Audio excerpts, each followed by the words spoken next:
Hello बच्चों, अस्सलाम वालेकुम and very good morning to all of you. I welcome you all to my class Shahid Sir's Education Point. So today class is for exactly it is for 4th semester. तो 4th semester के बच्चे बड़े बेसब्री के साथ इंतज़ार कर रहे हैं। तो जैसा कि आप सब जानते हैं कि 6th सेमेस्टर का एग्ज़ाम चल रहा था, तो मैंने जितने भी आज तक वीडियोस अपलोड किए हैं, तो मैंने 4th सेमेस्टर का बहुत दिन हो गए मैंने वीडियोस अपलोड नहीं किए हैं। तो चलते हैं बेटा, शुक्र अल्हम्दुलिल्लाह कि 6th सेमेस्टर का एग्ज़ाम अब ऑफ होने वाला है। तो उनके लिए मेरे दिल से once again wish you all the best बेटा। मैं चाहता हूं कि आज का पेपर उनका बहुत ही अच्छा हो और जो कल का पेपर है एजुकेशनल टेक्नोलॉजी का वो भी बहुत अच्छा हो। तो I wish you all the best my dear. मेरी blessings and best wishes are always with you. Okay, तो चलते बेटा, आज हमारी जो क्लास है वो 4th सेमेस्टर की क्लास है। तो हमारा जो आपको ऑलरेडी पता है, मैंने 1-2 लेक्चर्स दिए हैं 4th सेमेस्टर को और हमने 2 क्वेश्चंस कंप्लीट किए। एक क्वेश्चन उसमें हमने इनकम्प्लीट रखा था, वो क्या है, KG सईदैन report, Khwaja Ghulam Saiyidain report है। तो ये बहुत ही इंपॉर्टेंट रिपोर्ट है, 1939, ये डेट्स इंपॉर्टेंट है बेटा। तो मैंने थोड़ा बहुत इंट्रोडक्शन आपको दिया था इस रिपोर्ट के बारे में, तो आज हम इसको कंटिन्यू कर रहे हैं। तो आज का जो लेक्चर है इसी रिपोर्ट को लेकर हम बात करेंगे, that is Khwaja Ghulam Saiyidain report 1939। बहुत ही इंपॉर्टेंट पर्सनैलिटी रही है ख्वाजा गुलाम सईदैन। हाँ, आपको तो पता ही है, सेकेंडरी एजुकेशन कमीशन में ये मेंबर रह चुका है। अडल्ट एजुकेशन में इसका अच्छा खासा कंट्रीब्यूशन है। तो ये हम बाद में पढ़ेंगे, ये हम मतलब किसी और दिन पढ़ेंगे इसकी, अगर टाइम मिला तो इसकी बायोग्राफी को भी हम पढ़ेंगे अगर टाइम मिला तो। फिलहाल आपको याद क्या रखना है कि so far as this report is concern कि इसने कौन कौन से रिकमेंडेशंस हमें बताए हैं। तो ये सारे रिकमेंडेशंस में यहाँ पे लिखे हैं। और भी रिकमेंडेशंस अगर टाइम मिला तो इसी वीडियो में बात करेंगे, अगर नहीं मिला तो दूसरे वीडियो में बात करेंगे। तो ये इन रिपोर्ट्स को, इन रिकमेंडेशंस को आपको याद रखना है, आपको थोड़ी ना डिटेल में इनको पढ़ना है। सिंपली आपको कहना है कि कौन कौन से रिकमेंडेशंस ख्वाजा गुलाम सईदैन रिपोर्ट में आए हैं, वो हम बात करेंगे यहाँ पे।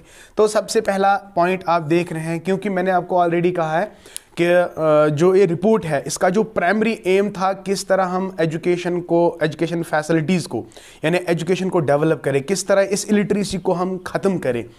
समझ आया बेटा? तो ये सबसे पहला इम्पॉर्टेंट बात जो, हाँ, अगर हम एजुकेशन को इम्प्रूव करना चाहते हैं तो अकॉर्डिंग टू दिस रिपोर्ट इसने सबसे पहला टारगेट जो है किसको बनाया, टीचर को बनाया। अगर हमारा टीचर अच्छा होगा तो हमारा जो एजुकेशन सिस्टम है वो ऑटोमेटिकली डेवलप हो जाएगा।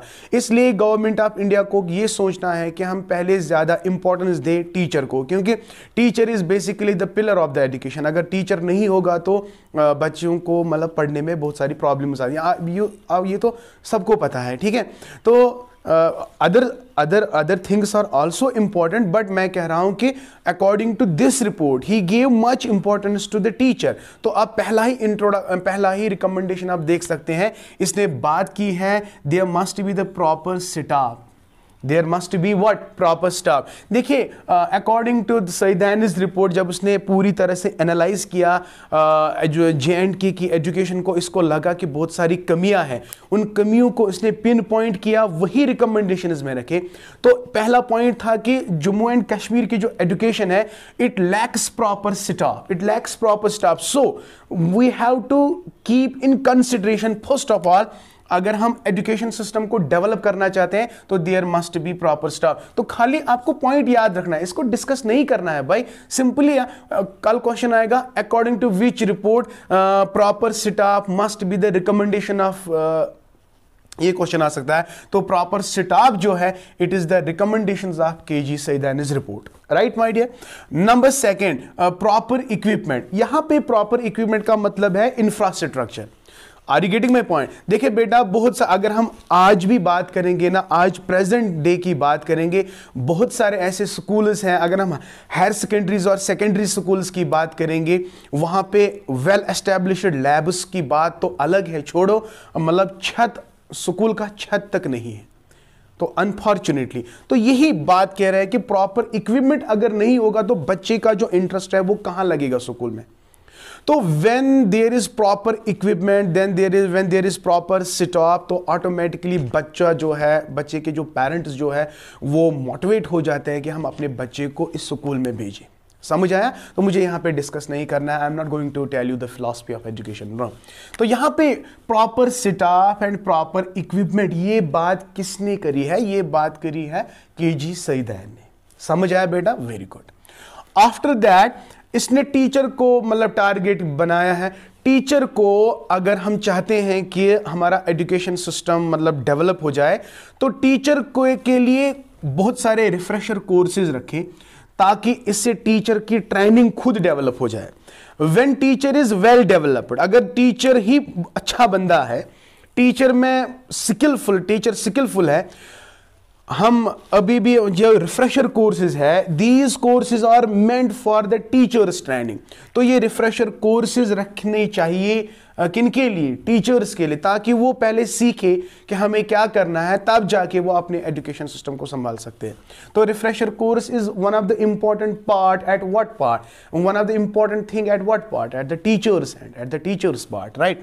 तो रिफ्रेशर कोर्स जो है, कॉन्सेप्ट जो है, अभी भी हम यूनिवर्सिटीज में, कॉलेजेस में हम देखते हैं कि हर साल टीचर्स को रिफ्रेशर कोर्सेज के लिए अप्लाई करना होता है। ये क्या होता है? इससे टीचर को समझ आता है कि डे टू डे लाइफ में जो चेंजेस आती है करिकुलम में, सिलेबस में, मेथोडोलॉजी में, तो हम इसको कैसे अडॉप्ट करें अपने क्लासरूम्स में। सही है ना? तो अगर टीचर वेल इक्विप्ड होगा, टीचर वेल स्किलफुल होगा, तो तब जाके वो अपने बच्चों के अंदर एक अच्छी मॉडिफिकेशन ला सकता है, राइट। तो इट इज़ रिफ्रेशर कोर्सेज। मुझे डिस्कस ज़्यादा नहीं करना ये। हाँ, कितने पॉइंट्स आपने याद रखे? There must be the proper staff, there must be the proper equipment, there must be the refresher courses at what and teacher and, right. Another is position about basic education. Very good. तो जब हम बात करते हैं 1939 तक, वहाँ पे जो कॉन्सेप्ट था प्राइमरी एजुकेशन को खाली 4 या 5 साल तक बढ़ाया जाता था। यानी there was the basic education for how many years? 4 to 5 years. तो लेकिन केजी सईदैन के रिपोर्ट के मुताबिक उसने कहा कि भाई प्राइमरी एजुकेशन या basic education is very important part, it must be extended to, इसने 5 साल से लेकर 7 साल कर दिया। तो ये बहुत इंपॉर्टेंट है। अगर हम देखेंगे बेसिक एजुकेशन में, आपको पता है 6 to 15 कितना था वो? 6 to 14 के 16 15 7 to 14 ईयर्स है ना, 7 to 14 ईयर्स। तो ये आप देखिए कहाँ से कहाँ तक इसने लिया प्राइमरी एजुकेशन को, बेसिक एजुकेशन को, एलिमेंट्री एजुकेशन को बात करेंगे। लेकिन केजी सईदैन की रिपोर्ट के मुताबिक अगर हम बेसिक एजुकेशन की बात करेंगे, उस वक्त 4 या 5 साल था। तो 4 to 5 years must be the basic education, but it must be extended to 7 years. ये बहुत इंपॉर्टेंट है। ये क्वेश्चन आ सकता है कि according to KG Saiyidain basic education कितने साल तक होनी चाहिए? It is 7 years। ये बहुत इंपॉर्टेंट है। अनदर इज बेटा क्वेश्चन 5 आप देख सकते हैं, extension of compulsory education, right. This is very important. ये आ सकता है जब केजी सईदैन ने मतलब रिपोर्ट तैयार किया था, तो उसने देखा कि दोनों प्रोविंसेस में, यानी कश्मीर प्रोविंस में और जम्मू प्रोविंस में अगर हम बात करेंगे, इसने दोनों को मिला के कहा कि भाई दोनों प्रोविंसेस में एजुकेशन को एक कंपलसरी कंपोनेंट बनाया जाए। तो उसने कुछ टाउन्स को मतलब टारगेट किया था कि इन टाउन्स में पहले एजुकेशन को कंपलसरी करो, फिर उसके बाद ये आहिस्ता आहिस्ता खुद ही ऑटोमेटिकली एक्सटेंड हो जाएगा। तो वो कौन से ऐसे टाउन्स है दोनों प्रोविंसेस में? अगर हम कश्मीर प्रोविंस की बात करेंगे या जम्मू प्रोविंस की बात करेंगे, तो ऐसे कौन से डिस्ट्रिक्ट्स हैं, कौन से टाउन्स हैं जिनको टारगेट बनाया गया केजी सईदैन ने? हाँ, extension of compulsory education in following towns. अगर हम कश्मीर प्रोविंस की बात करेंगे तो this is Anantnag, Shopian and Muzaffarabad, right. And another is Jammu province की अगर हम बात करेंगे तो it is Kathua, Reasi and Bhimber. तो ये 4 ये आपको याद रखने की ये टाउन्स जो है, these were the target of what KG Saiyidain, वहां जाके दिस एजुकेशन को कंपलसरी बनाया जाए। तो this is very important. Okay, question मतलब 6th वन आप देख सकते हैं, मॉडर्न करिकुलम। यस, तो जब केजी सईदैन ने अपना रिपोर्ट दिया था, उसने कहा कि भाई we are following the old traditional curriculum, it is narrow sided, narrow ended curriculum है, वही पुराना करिकुलम हम इस्तेमाल करते हैं, इसलिए इसमें बहुत सारी चेंजेस आनी चाहिए। सब्जेक्ट्स को लेकर चेंज आनी चाहिए, साइंस एजुकेशन को इंक्लूड किया जाए, टेक्निकल एजुकेशन को इंक्लूड किया जाए, फिजिकल एजुकेशन को इंक्लूड किया जाए। तो इसने कहा कि भाई modern curriculum must be framed, modern curriculum must be framed. तो he talked about the modern curriculum, this is very important. Okay, number second is training of village workers, right. Secondary education में अगर हम देख सकते हैं कि primary education के बाद यानी बेसिक एजुकेशन को कंप्लीट करने के बाद बच्चा कहां जाता है, सेकेंडरी एजुकेशन में। सेकेंडरी एजुकेशन में कुछ ऐसे कोर्सेज रखें, क्योंकि हर कोई बच्चा जो है वो कॉम्पिटिटिव नहीं होता है, बहुत सारे बच्चे सेकेंडरी लेवल के बाद मतलब बैठ जाते हैं। तो सेकेंडरी एजुकेशन लेवल पे ऐसे कोर्सेज को डेवलप किया जाए जो उनको कल जाके एज ए विलेजर अगर वो बने, लेकिन वो गुड विलेज वर्कर बने। तो ऐसे कोर्सेज को भी मतलब करिकुलम में एक हिस्सा बनाओ आप, तो है ना, समझ आ गया। तो एग्रीकल्चर किस तरह, एग्रीकल्चर लैंड को किस तरह हम संभाले, गार्डनिंग वगैरह वगैरह, as you know the vocational type of education. तो ये सेकेंडरी एजुकेशन में इसको एक हिस्सा बनाओ, training of village workers, right, this is very important. Another 8th one, selection of the teachers, right my dear, this is very important my dear।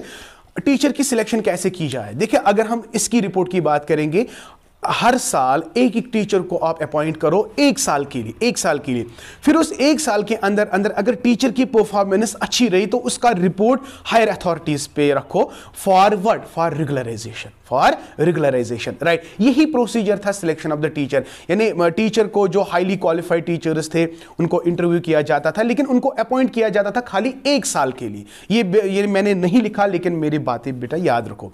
तो teacher को 1 साल के लिए अपॉइंट किया जाता था, उस 1 साल में उसकी परफॉर्मेंस को रिपोर्ट की शक्ल दी जाती थी, उसको सेंड किया जाता था हायर अथॉरिटीज में। तो अगर उसका रिपोर्ट अच्छा होता है, 1 साल में उसने अच्छा कंट्रीब्यूशन किया, तो उसको रेगुलराइजेशन के लिए अप्लाई करना पड़ता था, ठीक है बेटा। तो this was the selection of the teachers, इस तरह होता है। Number second, again he talked about the people centred syllabus. देखिए अगर हम केजी सैयदान रिपोर्ट की बात करेंगे 1939, उस वक्त का जो सिलेबस था that was totally teacher centred. तो इसने कहा कि भाई टीचर सेंटर्ड नहीं होना चाहिए, पीपल सेंटर्ड होना चाहिए। बहुत सारे ऐसे सब्जेक्ट्स को इंक्लूड किया जाए, language is there, social science is there, there are so many subjects जिनको इंक्लूड किया गया, but that must be people centred. तो वो क्या होना चाहिए, it must centre and on the people, यानी पीपल का मतलब क्या है यहाँ पे स्टूडेंट। तो स्टूडेंट के इंटरेस्ट के मुताबिक सिलेबस होना चाहिए। ये नहीं कि टीचर मतलब बहुत सारे ऐसे बुक्स को मैंने देखा या आपने भी देखा होगा कि टीचर को खुद समझ नहीं आता तो बच्चे को क्या समझ आएगा। तो ऐसी बुक तैयार की जाए, ऐसा सिलेबस तैयार किया जाए जिसमें क्या जो बच्चे के इंटरेस्ट के मुताबिक हो। तो these were the 9 recommendations, right. I hope बेटा आपको अच्छे से समझ आया। So let us see what we have read so far as recommendation of KG Saiyidain report is concern. तो he has give us the very nice recommendation is, one is the proper staff must be there, another is the proper equipment, another is refresher courses for the teachers, right, and position about the basic education I have already told you कि जो उस वक्त की position थी basic education की वो 4 या 5 साल थी, लेकिन उसको एक्सटेंड किया जाए कहाँ तक, 7 years तक, okay. And extension of the compulsory education in the following towns, यानी एजुकेशन को कंपल्सरी बनाओ, but the target was certain towns in the both the provinces, Kashmir province and Jammu province. Kashmir province में बेटा अनंतनाग, शोपियां, मुजफ्फराबाद, एंड जम्मू प्रोविंस में आप देख सकते हैं Kathua, Reasi and Bhimber. And modern curriculum, yes modern curriculum तो ऑलरेडी पता है। Training of the village workers must be the part of secondary education, यहाँ पे लिखूंगा विलेज वर्कर्स का, ये सेकेंडरी एजुकेशन का के साथ अटैच किया जाए। Selection of the teachers for 1 year after performance report is submitted, तो he can apply for the regularisation, right. And another is the syllabus, whatever the syllabus is taught in the schools, so it must be pupil centered. Okay, these were the recommendations. Okay बेटा, और recommendations है, तो और recommendations में देखिए मैंने already आपको कहा कि KG Saiyidain report has also talked about the adult education.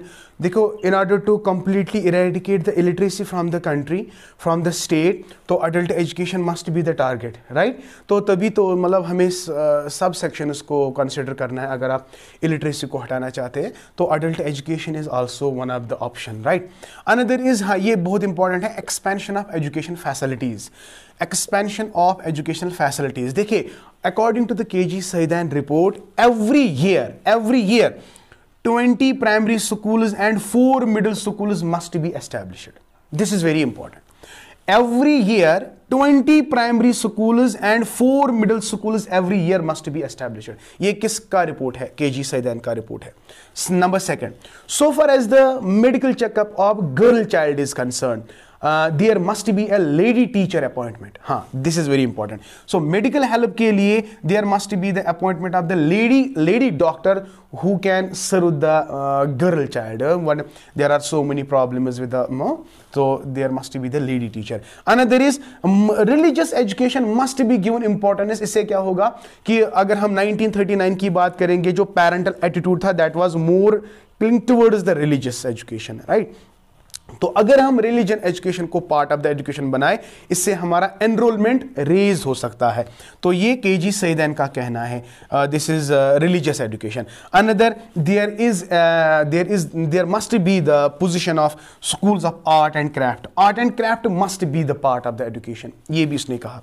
Another is very important, अगर हम एजुकेशन को इंप्रूव करना चाहते हैं तो हमें ध्यान देना है टेक्निकल एजुकेशन पे. उस वक्त टेक्निकल एजुकेशन की जो सिटरंग थी, वहां पे 8 स्कूल टेक्निकल स्कूल्स थे जिनमें एनरोलमेंट था 402 स्टूडेंट्स. ये आ सकता है कि as per the KG Saiyidain report how many technical schools were there, 8, और उनका एनरोलमेंट क्या था 402 स्टूडेंट्स. तो ही हैज टॉकड. अगर हम सारे रिकमेंडेशंस को मतलब दिमाग में रखेंगे, इसने क्या किया, तो इसने बहुत कोशिश की कि किस तरह हम J&K में जो इलिटरेसी है वो इरेडिकेट करें.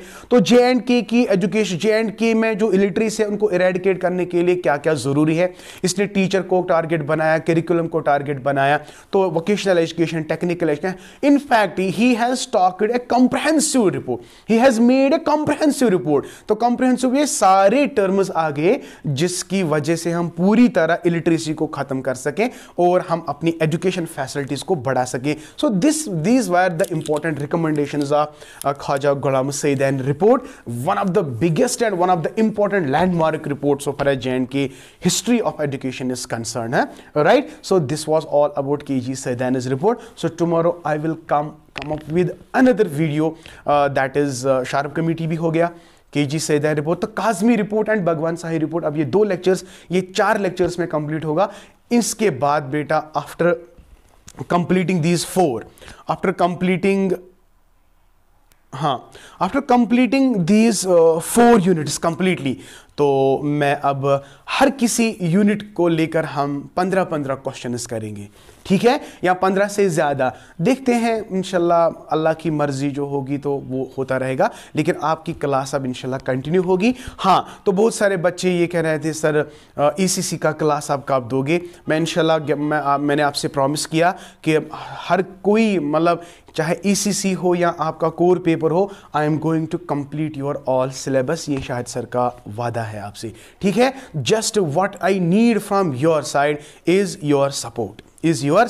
So do support your Shahid sir by sharing my videos more and more to other groups as well. चाहे फर्स्ट सेमेस्टर का बच्चा हो, सेकंड सेमेस्टर का बच्चा हो, थर्ड सेमेस्टर का बच्चा हो, जो भी हो, उनके साथ मेरी चैनल को शेयर करें. अगर आपको लगता है कि मेरा कंटेंट सही जा रहा है तो you can subscribe, otherwise you can leave my channel. Thank you. May Allah bless you and keep always learning.